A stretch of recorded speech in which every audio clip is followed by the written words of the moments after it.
What's good, y'all? It's your boy DEEBOCK, and you are now tuned in to episode 5 of My Thoughts. This week,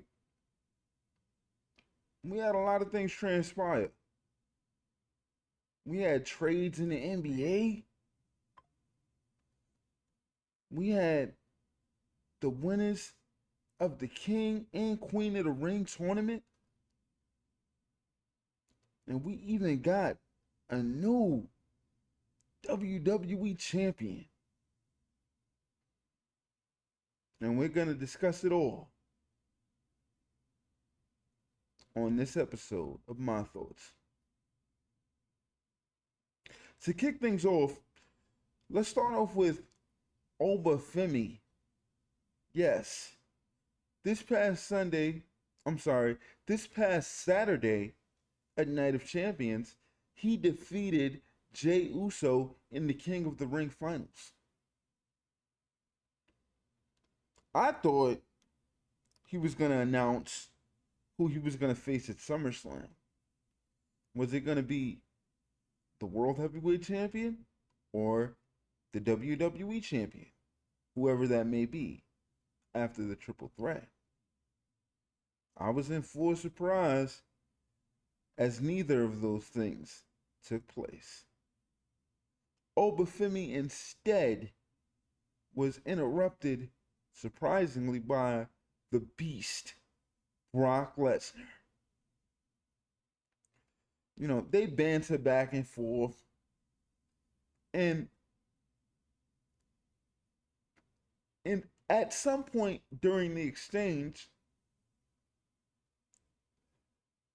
Brock Lesnar says, "Talk shit, get hit." And then he kicks Oba Femi in the crotch, which I thought was beneath Brock Lesnar. Like, I get it. You're the heel. Oba Femi's the face. A crotch shot is supposed to be acceptable, but not if you're Brock Lesnar. Like, I would rather you attack him from behind. You understand? Like, when you Brock Lesnar, a world-class wrestler, former UFC World Heavyweight Champion, you don't resort to kicking your opponent in the nuts. Like, that's something reserved for the Dominic Mysterios. You know, that's something reserved for those guys. But you're Brock Lesnar. I just felt like they could have went a better route than Brock kicking Oba in the nuts. I didn't like it. But throughout the segment, Oba Femi ends up challenging Brock Lesnar at SummerSlam. We finished this. We're not going to be playing cat versus rat. Let's finish this at SummerSlam, he says. I'm paraphrasing, of course. Brock says, "I'm going to one up you, Oba. I accept your challenge at SummerSlam, but let's make it a Hell in a Cell." Hell in a Cell, notoriously known for being the finale blow-off match to a big-time feud, ended all in a Hell in a Cell. Seems appropriate. You know, Triple H wanted to bring back the aura of the Hell in a Cell, so to speak, the ominence of it.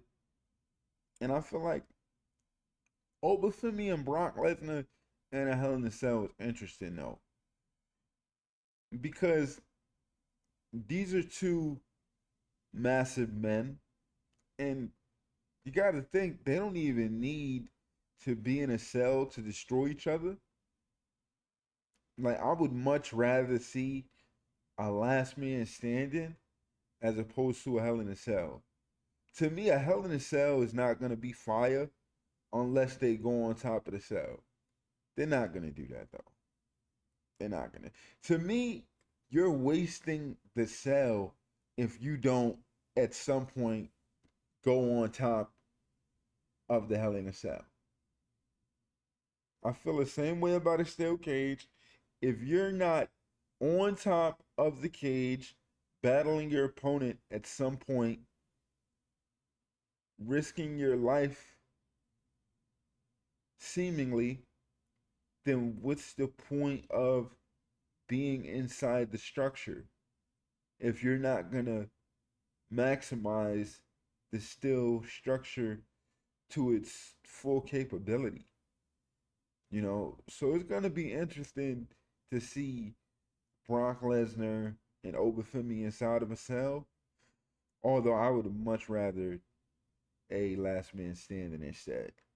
But I just don't know what they're gonna do. I don't know. You know. Also, Seth Rollins,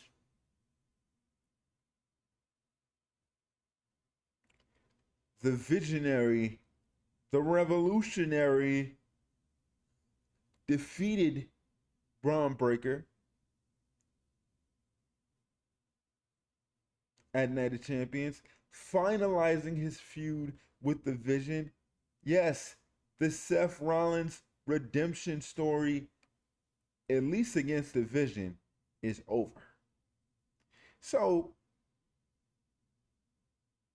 he defeats Braun Breaker in a steel cage, which was a great match, by the way. It was a really, really good match. No complaints about the match itself. I just wish the outcome would have been different. You got Braun Breaker still trying to establish himself in the business, still trying to make his name, and it would have been nice, man. Like it would have been really dope if Braun would have won the steel cage instead of Seth Rollins. But it's WWE, at the end of every feud, the babyface has to come out on top, which is a little corny, but it is what it is. I really wish Braun would have beat Seth because now it's like, where do you go from here? He not really doing nothing else. He has no other attachment to anyone else.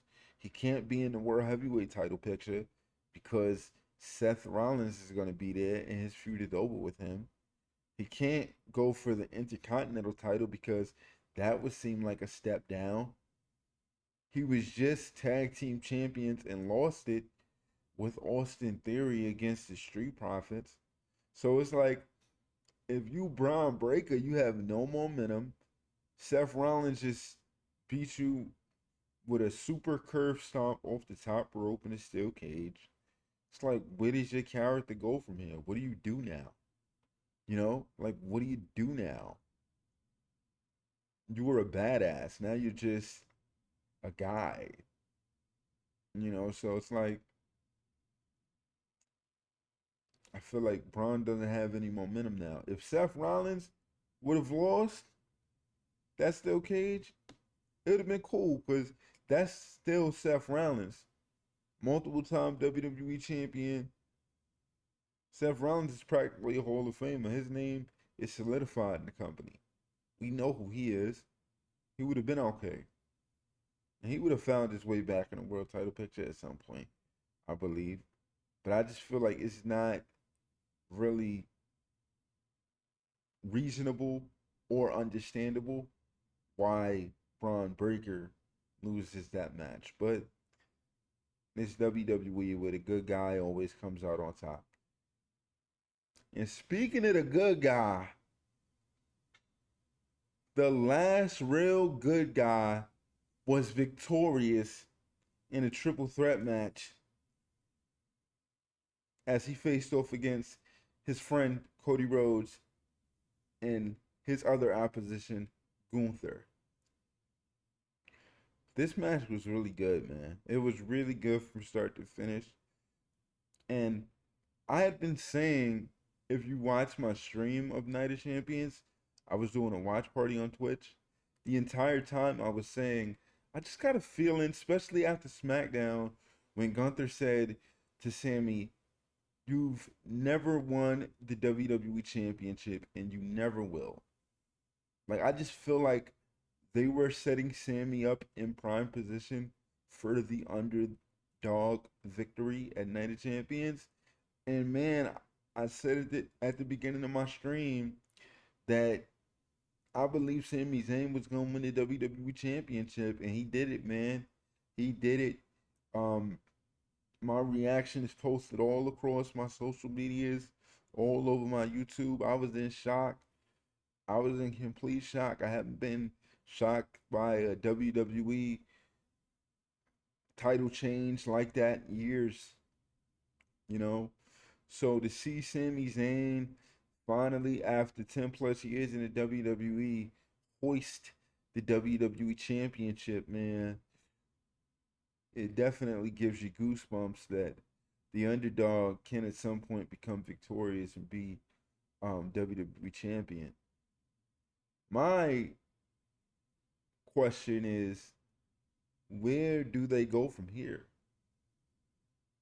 You put the belt on Sami Zayn. He's the champion now. The only way to make it credible is he needs to have title defenses against legitimate opponents where you believe that he could potentially lose the championship. He can't lose the championship his first WWE Championship defense at SummerSlam. Because if that happens, an argument could be made. People out there would say, he doesn't even deserve to be champion in the first place. Look, he lost his first title defense. You need to make this a credible title run with Sami Zayn. Whoever he faces at SummerSlam, whatever the plans are for him in SummerSlam, in the end, you have to make sure he wins. Fair and square, too. It can't be he wins by count out, or he wins by disqualification, or he wins because his opponent had interference come in. You got to make him look like a credible WWE champion. And you got to give him credible title defenses and credible victories at big time pay per views. And SummerSlam will be a great way to get off to a great start to his title reign. That's the only way you make this title reign successful and believable.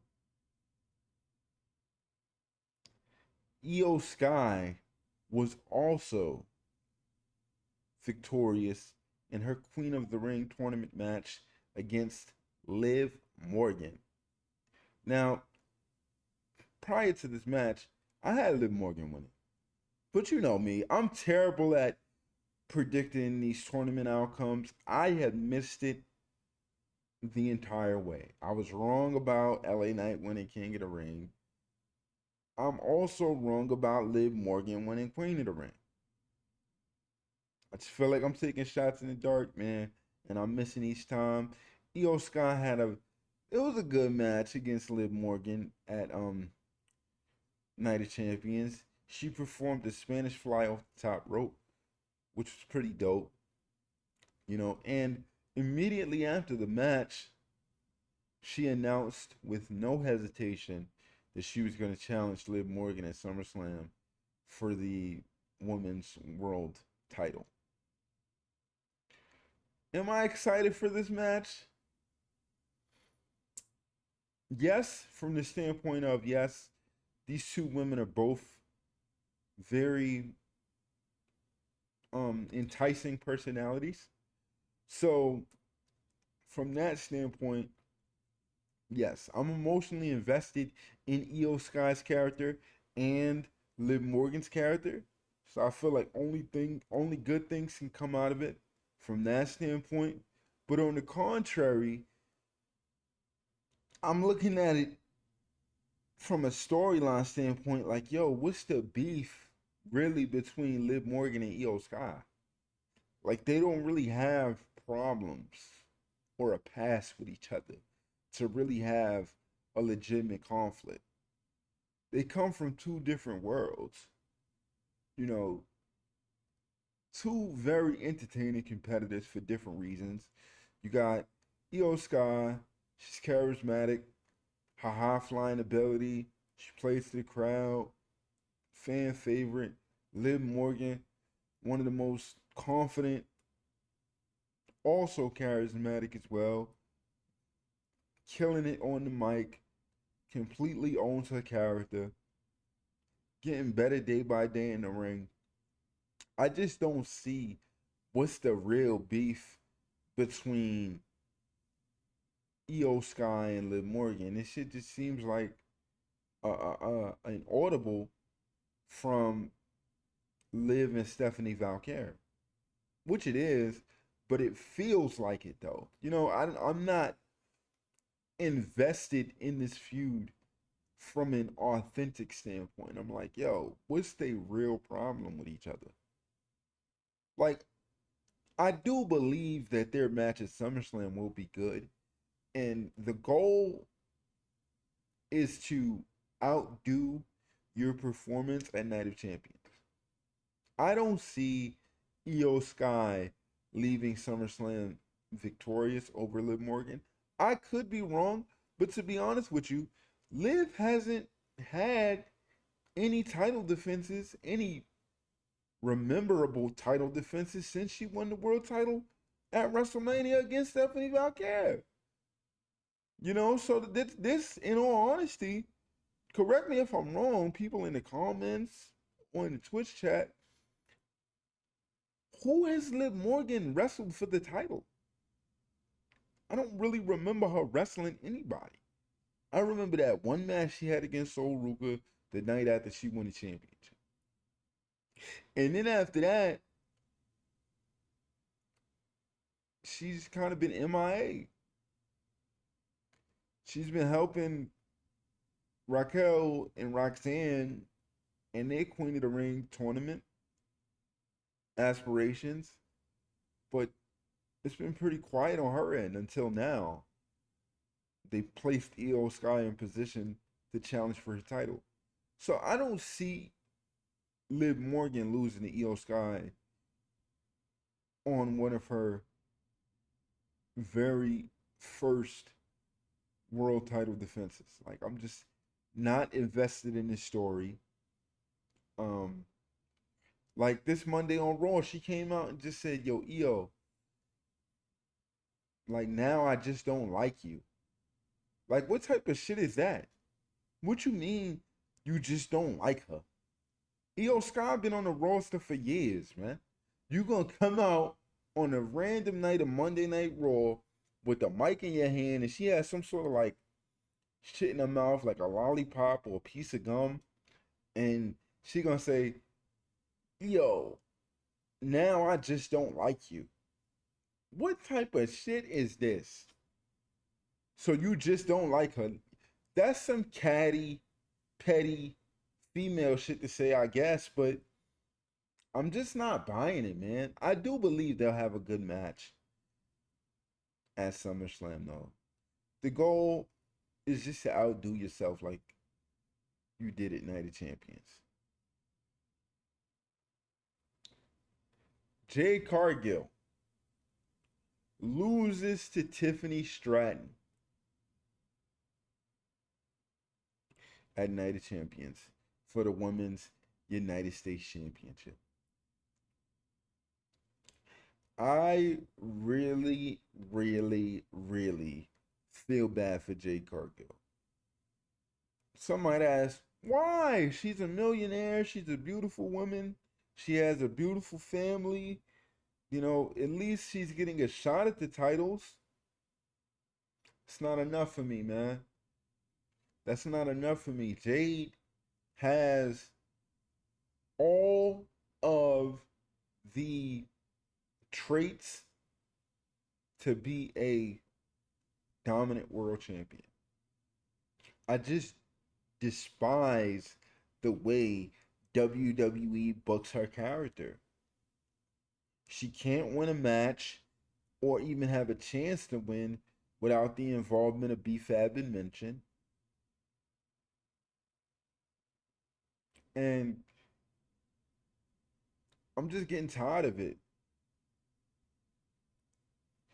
She lost to Tiffany Stratton. I said going into the match, this is her last chance to win a title, to be a respectable name in the women's division. Because you lose to Rhea Ripley at WrestleMania 42 off the one winged angel attempt. Then you lose to Rhea Ripley again at Backlash. And then you get, for lack of a better term, demoted down to a Women's United States Championship match against Tiffany Stratton, who, in all accounts, I like Tiffany Stratton, but she lost some of her fire, so to speak, after her feud with Charlotte Flair. After she made that 0-3 comment and then she beat Charlotte Flair at that year's WrestleMania. Ever since that was her big moment. Ever since then, Tiffany Stratton has just been there. She's been a mid-carder. You know, the United States Championship on the women's side is a mid-card title. Like, it's nothing, it's not exciting. It's not like the women's Intercontinental Championship on Raw. When Becky Lynch had the championship, you felt that shit. She made it a championship. She made you want to watch her matches. Her promos got you invested. Tiffany Stratton is not like that. She's just a pretty girl that could flip in the ring. You know, I'm not excited to see a Tiffany Stratton match. I'm not excited at all. But Jade Cargill, love her or you hate her, you know what you gonna get. She gonna start getting in that ring. She gonna start tossing bitches around. She gonna start playing to the crowd. Whatever. She, you know what I mean? She's gonna get into it. Tiffany Stratton is just gonna do a moonsault off the top rope. Like what? You know what I'm saying? So after Jade lost to Tiffany, I'm like, yo, what do they do with Jade now? She lost to Rhea, she lost to Jade. I mean, she lost to Rhea, she lost to Tiffany. What's she gonna do? Go to Raw and challenge Sol Ruka for the Intercontinental Championship? Or are you just gonna let one of your best female performers go under the radar and just fade into the wind? WWE, you gotta get it together. Y'all gotta clean up y'all booking of Jade Cargill. It's not right what you doing to her, bro. It's not right what you doing to her, and she needs her time to shine. Like for real. She can't just have the belt, not defend it, and the first time she defend it, she lose it. Like, come on, you gotta give her some respectable, credible wins, man. The only opponent she beat was Jordan Grace when she was women's champion. And I like Jordan Grace. But have you seen Jordan Grace on the main roster consistently? No, you haven't.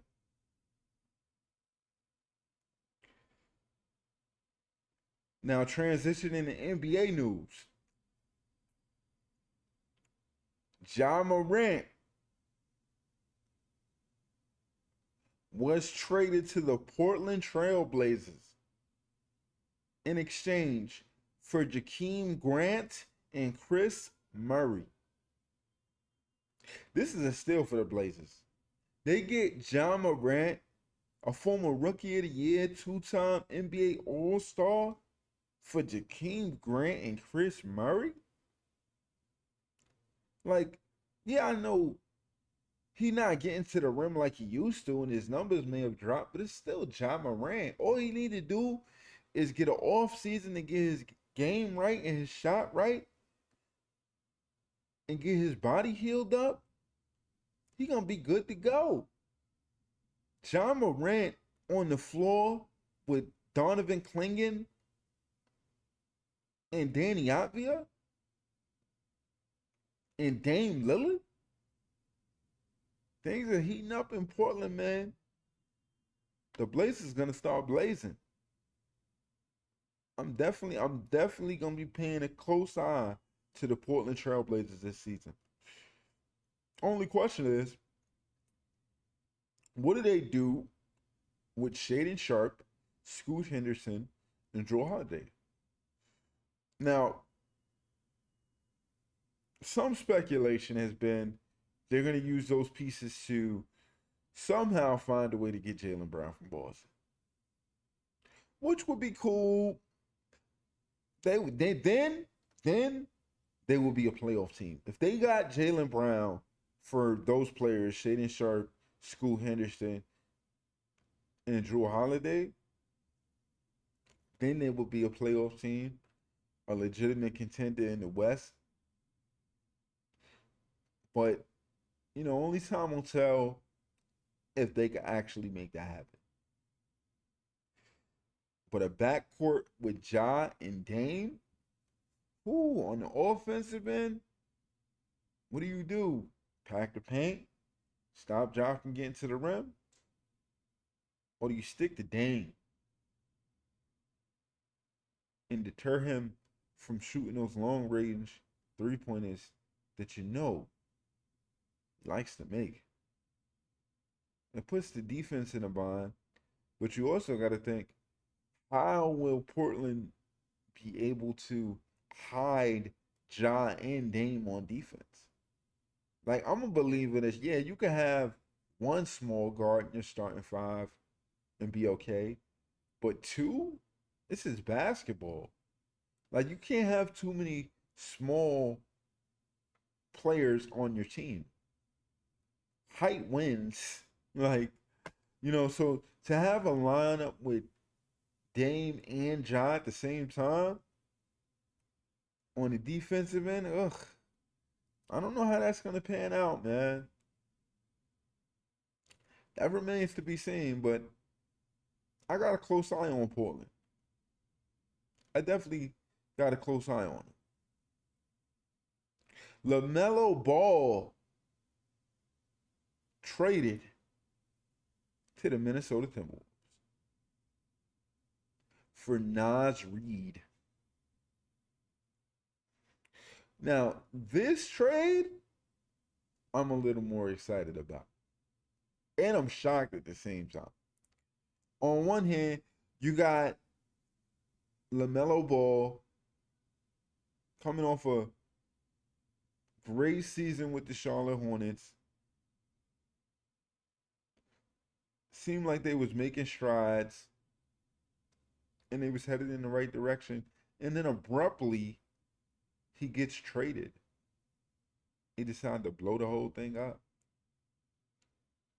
for Naz Reid. Naz Reid. Naz Reid, one of my favorite players in the league. Now, if you know me, you know that. I love Naz Reid, man. Great stretch forward, can shoot, defend. And I feel like, yes, the addition of LaMelo will take some pressure off of Anthony Edwards, so teams won't be able to just key in on him. But I also feel like you should have just stuck with what you had. Jaden McDaniels is ascending every year. He's one of those players that gets better every year. He literally beat the Denver Nuggets by himself in the playoffs this year, yo. And then you trade for LaMelo Ball and you give up Naz Reid, essentially putting more pressure on Rudy Gobert because y'all traded Julius Randle. So now Rudy Gobert has to protect the paint, get the rebounds, defend the big. You know how much stress That puts on Rudy Gobert. Like, I just don't see it working in the playoffs. Yeah, the Wolves, they'll be an exciting team to watch. LaMelo, Anthony Edwards, they're going to rain down threes. Lord knows they're going to take a lot of threes. I'm already predicting that the Timberwolves will be a top 5 team in 3-point attempts next season. Well, LaMelo, you got to worry about his defense and his shot selection. LaMelo's just a kid, man. He likes to have fun out there. He shoots with no regard. And sometimes it works and he looks great. Sometimes it doesn't and he looks not so great. But I definitely feel like Minnesota is going to miss Nas Reed down the stretch if they don't make a move for another big in some way, shape, or form. Because right now they're too small. They're too small. They need at least one more big to at least assist Rudy Gobert. Miles Bridges gets traded to the Phoenix Suns in exchange for Grayson Allen and Royce O'Neal. As I said, the Charlotte Hornets are blowing it up. They got rid of LaMelo Ball. Next was Miles Bridges. Miles Bridges I like. Strong young man. Can knock down the three. Got the body type to attack the paint, take punishment, and keep coming at you. He got all the intangibles to be a great player in this league. Let's see if he can put it together on the same team with a Devin Booker. Phoenix,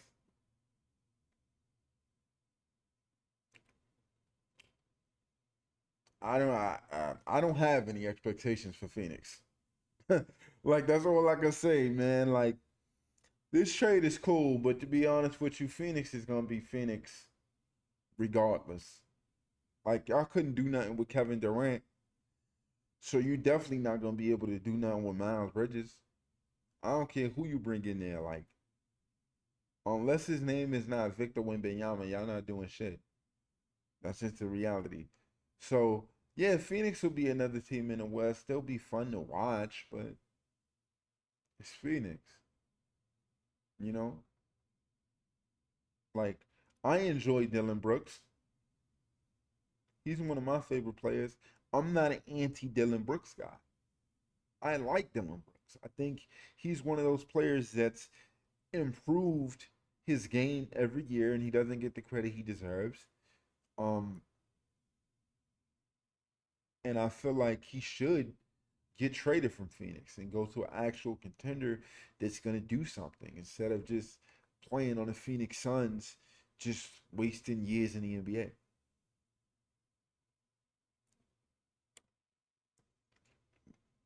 But yeah, man, we're going to see how this season goes for the Phoenix Suns. Although I have a pretty good idea of how it's going to go. Austin Reeves agrees to over $140 million in an extension to stay with the Los Angeles Lakers. With this move, this firmly tells you that the Los Angeles Lakers are committed to Austin Reeves long term, and this move makes him, beyond a shadow of a doubt, the number 2 option in LA over LeBron James. Yes, Austin Reeves is the number 2 option. It goes Luka, Reeves, LeBron. They just gave Austin Reeves $140 million. Now, whether I think the contract is warranted, you know how I feel about Austin Reeves. I'm not too high on Austin Reeves. Well, why you not high on Austin Reeves? You don't even watch all the Laker games. I know this. I know that all that scoring and playmaking is non-existent against the Oklahoma City Thunder when it needs to be there. Austin Reeves is a good player. $140 million to be mediocre? Because that's what the Lakers are going to be next season. Unless you see it's a way that there can be a healthy Houston Rockets team with Kevin Durant. Can they beat the San Antonio Spurs with Wembanyama and Stephon Castle? And Dylan Harper? Can they beat the Oklahoma City Thunder with SGA and J-Dub and Chet Holmgren? No? Then essentially you're paying $140 million to be mediocre in the Western Conference. They shouldn't have let him go. Every time I watch Laker games, I see Austin Reeves getting cooked in the pick and roll. You know, it's basketball. It's 2 ends to the floor. Also, offensive production is great, but if you can't balance it out by being somewhat formidable on defense, then why are you out there? You're just a liability.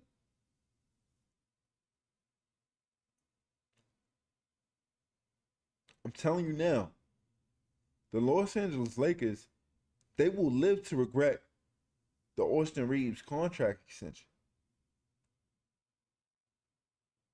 And at some point, they might trade him. It's just a question of who's going to take on that huge contract for a player that only gives you offensive production. Draymond Green opts out of his player option and becomes a free agent. There's a bigger picture at play here. All across social media, they're talking about how Draymond's opting out so the Warriors can have room to sign LeBron James and potentially bring in Anthony Davis as well, to give Steph Curry maximum chances at one final run at the NBA Championship. They're going to bring Draymond back at a lower number, pay LeBron about $15 million, and try to get Steph Curry another championship in the Bay. The thought of this makes me sick. I hate it. I hate when you got guys banding together to win an NBA championship. I would much rather they, in their careers, not winning nothing. To me, championships are only coveted based upon the opponents and the adversity you had to go through to acquire them. If the Golden State Warriors combined a team with LeBron James, Steph Curry, and Anthony Davis to win the NBA championship, that's just cheesy and corny. I'm not a fan of that, yo. And it's not even about me being a Golden State fan or not. I just think that concept is corny. I think that super team shit is played out. Just retire. Call it a day. Y'all wasn't good enough. All that banding together for one last hurrah to win the championship To me, you're discrediting the NBA championship. If your GM isn't good enough to acquire the players naturally and organically that it takes to win an NBA championship, then that's on the franchise. You devalue the NBA championship when all of the star players band together to get a championship. Because then it's like you should have won. It's a team with LeBron James, Steph Curry, and Anthony Davis. The deck is stacked in your favor and it's against everyone else. When Kevin Durant was on the Warriors for the 2 seasons he was on the Warriors, 3 seasons rather, I didn't watch. I didn't watch the NBA because I already knew what was going to happen. We knew when the rubber needed to meet the road, the Golden State Warriors would be holding up the NBA championship, which made the NBA product unwatchable. I like my sports unpredictable. I'm not trying to see in October, yo, I already know who the NBA champion is going to be, because then what's the point of watching the games? Sports is supposed to have you on the edge of your seat. You're not supposed to have foregone conclusions on who's going to win the championship.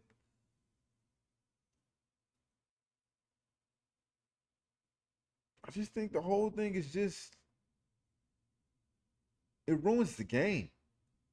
It ruins the game.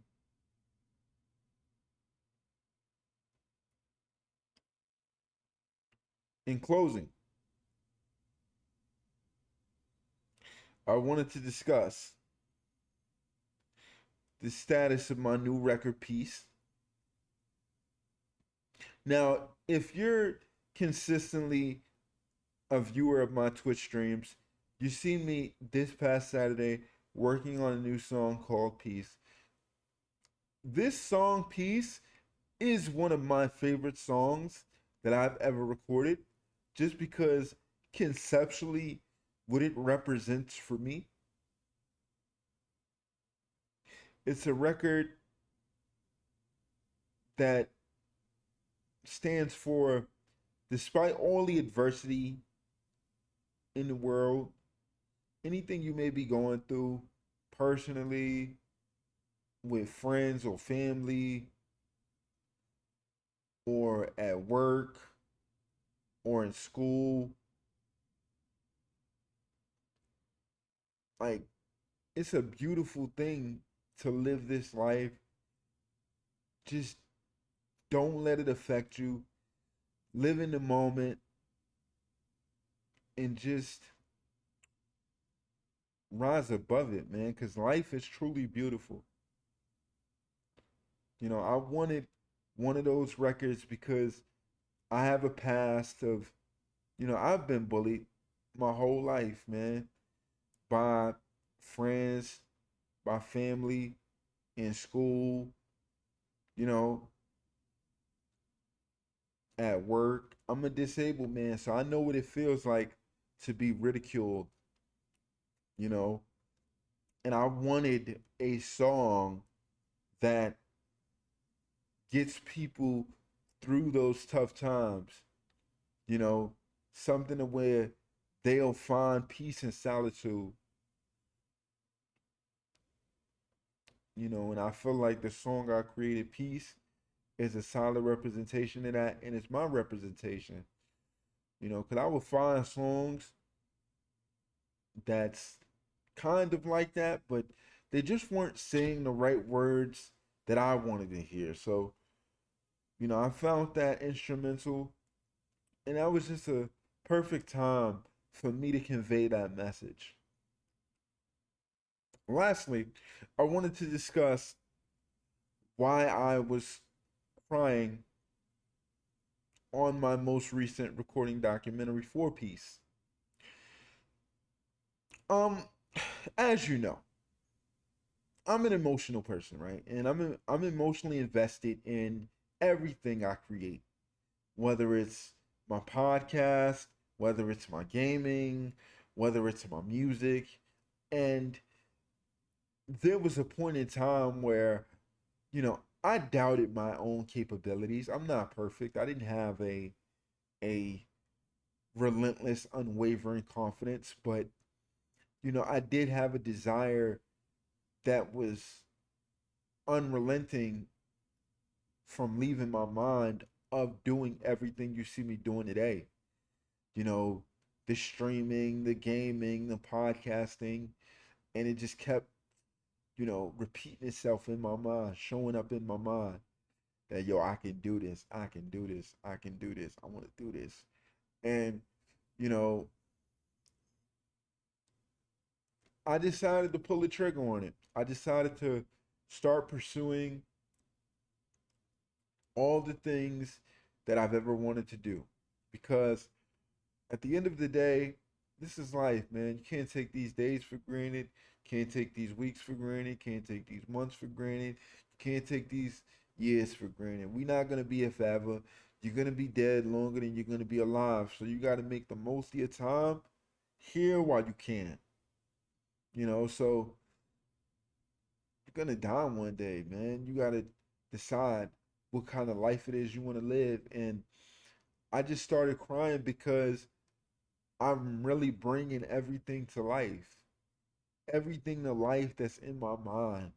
All of my thoughts, like it's and I'm getting a little emotional speaking on it now. Like it's really coming to life. Like I'm really doing this shit. Like I don't care whether people listen to this podcast.